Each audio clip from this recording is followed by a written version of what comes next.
ఇప్పుడు ఈ మాట్లాడిన మాటలు కూడా కింద తరం వాళ్ళు ఉంటారు, కామెంట్లు పెడుతూ ఉంటారు.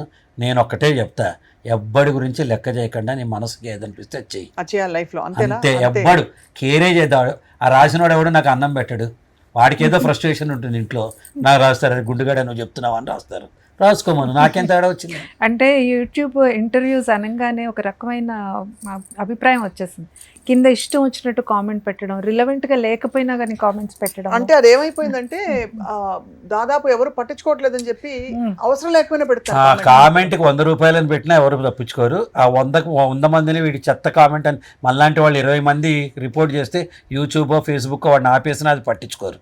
పైగా మనం కూడా ఏం చేస్తున్నాం, మనం భయపడకూడదమ్మా. మనలాంటి వాళ్ళందరూ భయపడకూడదు. 2% మందే కదా గాడిదలు అట్లాంటి వాళ్ళందరూ. అంతే, 99% మన కంటెంట్ బాగా చూస్తున్నారు కదా. కరెక్ట్. వాడికి ఏదో ఫ్రస్ట్రేషన్ ఉంది, ఇంట్లో పెళ్ళం కొట్టడం మొగుడు తిట్టడం, వాళ్ళ ఫ్రస్ట్రేషన్కి అది పెట్టుకుంటున్నారు అక్కడ.